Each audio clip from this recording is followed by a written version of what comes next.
Hey, John. What up, guys? How are you? So let's JK. start with the biggest issue, which is the kicker. Dan Quinn can say nice things about Riley Patterson. Yeah. He can have nice practices. But if they plan on trotting him out there in week one, I'm sure fans are going to go crazy. What do you see happening this week or in the next couple of weeks? And who's out there? Well, I think who's out there would likely be somebody from another team right now, right? Because there are a couple teams, Browns, Patriots, that have a couple kickers in camp. I mean, obviously the Browns are not going to cut Dustin Hopkins, but they do have, is it Cade York, who they drafted a couple years ago. Big leg, but hasn't quite figured it out. So the one thing I'll say, too, and I know he had a good day kicking in Miami on Thursday, but to that point, he's kind of been inconsistent here, so I don't – and it's funny because he doesn't have a huge track record in the NFL, but it's been better than this. Yeah. And like last year, he was 15 out of 17. I think his career is like 59 out of 67.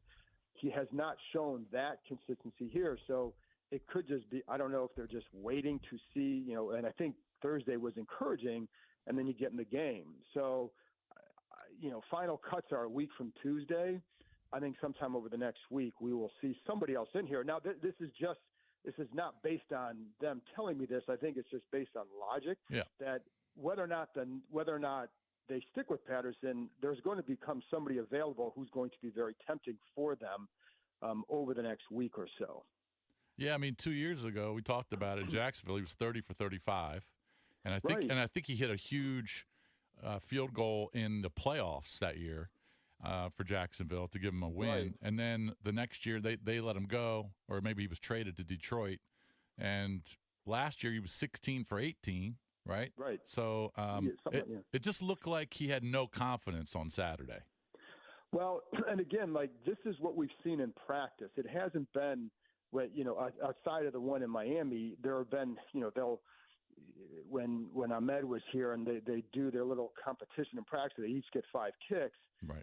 They weren't always smooth.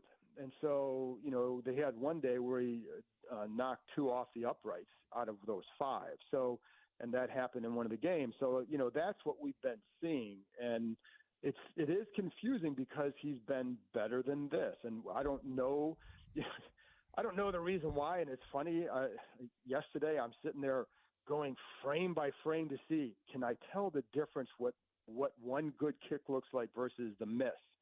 And I'm just not that smart to figure it out. So the Patriots, you mentioned the Patriots. They've got the former Maryland kicker, Chad Ryland, behind Joey Sly. Right. Yeah. But he doesn't have much of an NFL resume. I want somebody with a resume in a perfect world. And this right. And the sad thing for them is they had one in McManus. And then, there's a issue of sexual assault allegations. So, but I don't, there are a few teams. So there will be somebody that comes available. I mean, that's kind of how it goes every year with this stuff, right? Mm-hmm. That and kickers bounce around. So I think you'll be able to find that guy. But again, like Patterson's a guy that you would have thought would have that. And it's just that it's just been inconsistent in camp. And, I can appreciate from a coaching perspective how Dan Quinn approaches it, because you're still trying to see, like, you may not find a better alternative. You would like to think that you would, but, so you need to get your guy right? So just in case. I mean, but yeah, I mean, if he had gone out and followed Thursday with a really good game Saturday and then finished it up well, then he looks pretty good. Like now you're finding your groove, but that's not what happened. All right, so let's talk about the other guys. We got to lead off with the most important one with Jayden. And those of us that are fans, I think we all can see it looks pretty darn competent. It's very exciting. I know I mentioned it several times, but I watched Chase Daniels break down overnight, and I love seeing like Kurt Warner, Orlovsky, ex-quarterbacks break it down because they just see things that I just don't see, and they know way more, obviously. And he just couldn't be more positive about his footwork, his poise, his decision-making, his quick release. Like he knows when to hit that third step and let it go, or take that third step and hitch. His base, which allows him to throw outside the receivers, is good. You know what I mean? It just praising virtually everything. What are you seeing and what are you hearing so far? Oh, I mean, this, to be honest, like this is this is what I've been saying about this guy all along, right? Yeah. These are the things that you see in practice, and I'm not at their level of analysis or whatever. It's that this is what other teams have talked about, but it's also what has been consistently shown, whether it's in practice or in these games. And so yes, I would agree with everything they say.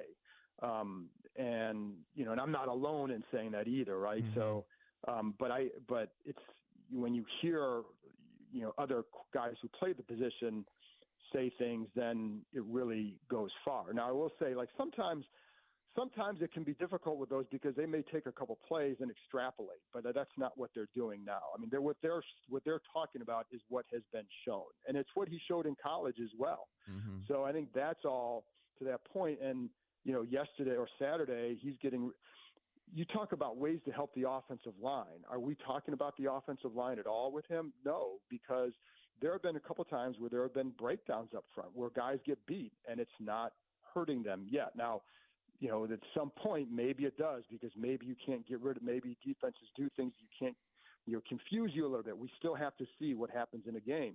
But there were times Saturday where guys were beat and it didn't matter because the ball's out. I mean, there's one where the one to McLaurin, you have 2 free blitzers coming off the edge. Mm-hmm. They didn't even touch him because the ball's out in I think it was 1.9 seconds, something like that. Mm-hmm. But they didn't even touch him. So he's protecting himself by getting rid of the ball quick.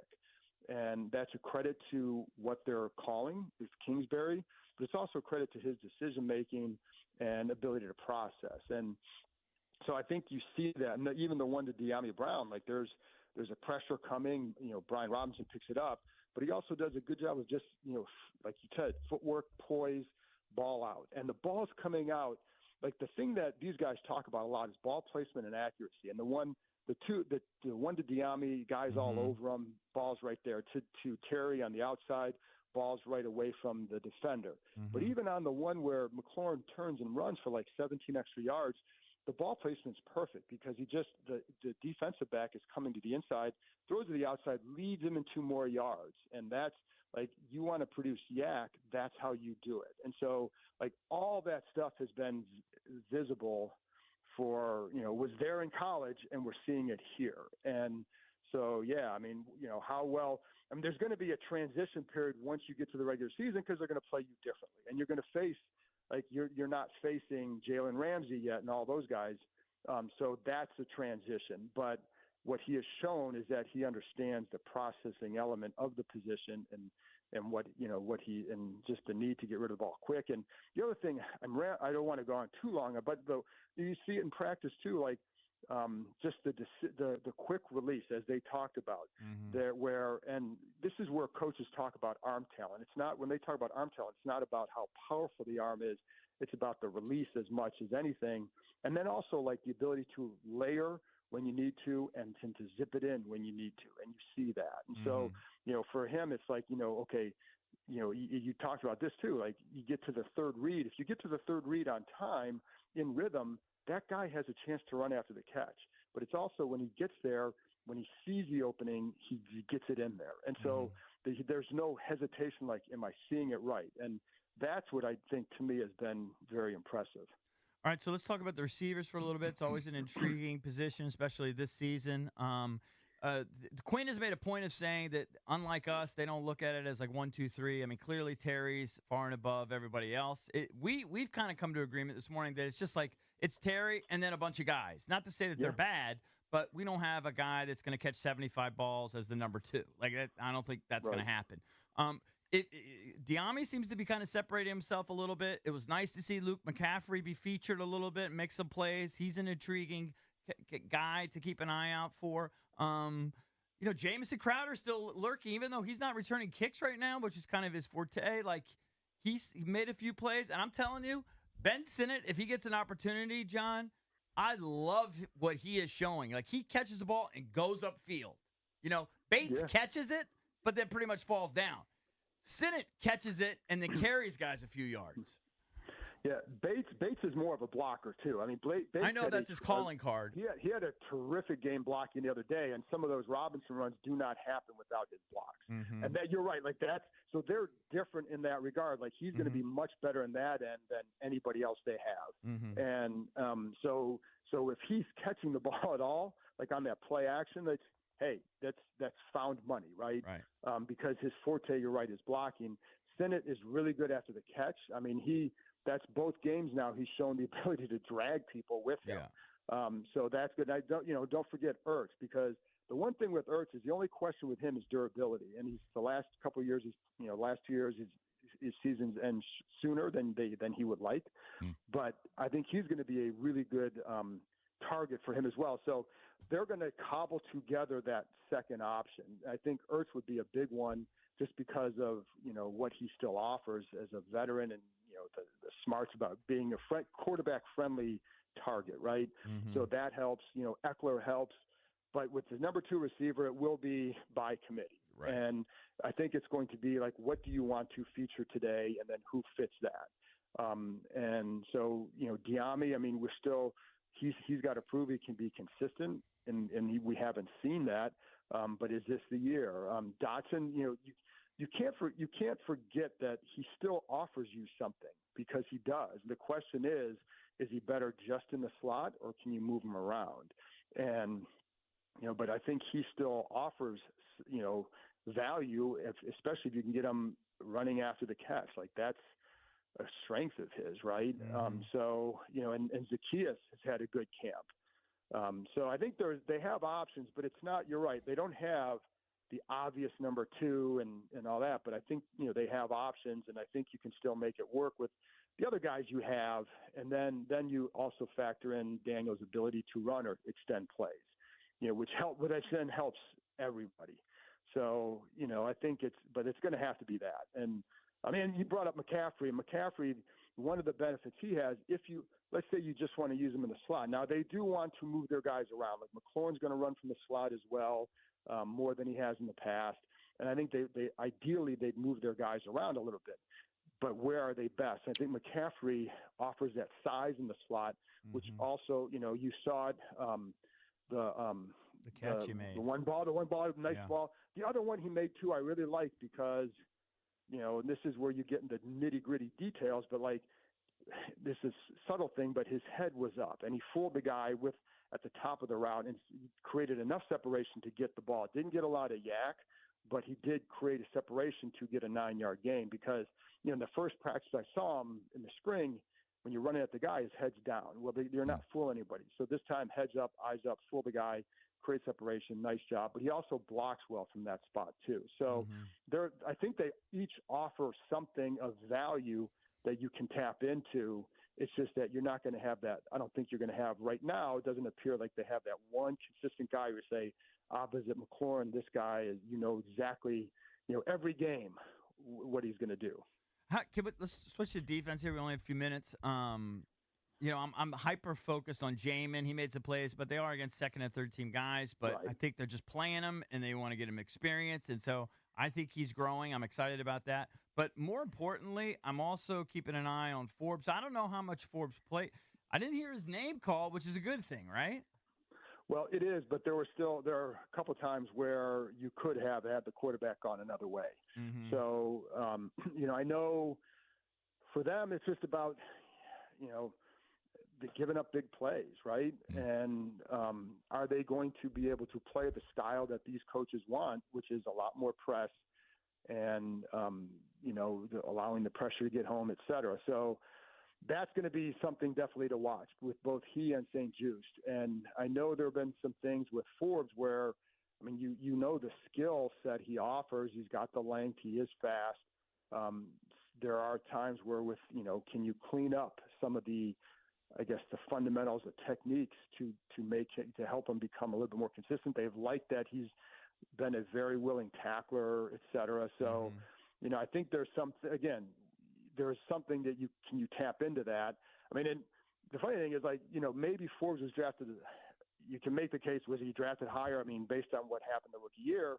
but he still would have gone in the first round or at worst early second. So it's not like we're talking about, you know what I mean? Like, so there is a talent there. And if you're a new coaching staff, can you get it out of him? Because you kind of have to, because they're not doing anything else there. But yeah, I mean, I think that's going to be certainly a position to watch all year. Are you Both guys have concerned? to prove it. Are you concerned about the secondary as a whole in general? I think I'm concerned about. I would say the corners have a lot of questions to answer. The safeties I like. Yeah. I think the safeties. I think they have a good group. I think that's going to be a tough position. Don't you like Sanistril? Yes, but I'm talking about the outside corners. I like Sanders still. Yes, but he's only inside. But he's still. Yeah, he did work a little bit outside the other day, if I remember right. But primarily, the hard part, you could always try to put him outside. The one thing that you really have to like about him is that he's just his approach and his competitiveness. And I think so. If you have a guy like that, it's like if nothing else, he's going to do X outside, right? But he's best inside. And so I'm not – but the hard part for him is he is a rookie, and you're still going to go through some of those – you're going to see situations you haven't seen before. But, yes, I do like him. I'm just talking on the outside. I think they have questions they have to answer. So who's the third outside guy then if St. Just or whatever falters? Well, Mike Davis has been working out there. So has he shown anything to you? Not enough to say he should be starting ahead of them at this point. So yeah, I mean he's a veteran. So the defensive backs coach knows him. Donatel knows him because he had him with the Chargers. So there is a familiarity there. So is Castro Fields going to make the team? It depends on how many corners they keep. I mean, I think typically Quinn has kept. I think it's at least is 6. So if they keep 6, then I think he obviously has a very good shot, and he's done a nice job this summer too. So yeah, I think I don't know if he'll make it, but I think he has certainly a very good shot because again, if you keep 6, he would be he would probably be the front runner for that spot. Is the expectation for next week that Jayden won't play at all? Yeah, I would be surprised if he played. Yeah, very surprised because you're not. Listen, we know where this is headed with him. You're not going to play your starter. You shouldn't. I don't see them playing their starters in the third game. But this is the first time we've gone through this with Quinn. We'll talk to him later today. I'm sure that will come up. And but I would be surprised. Yeah. Right. All right, John. Good stuff. We'll talk to you soon. All right, guys.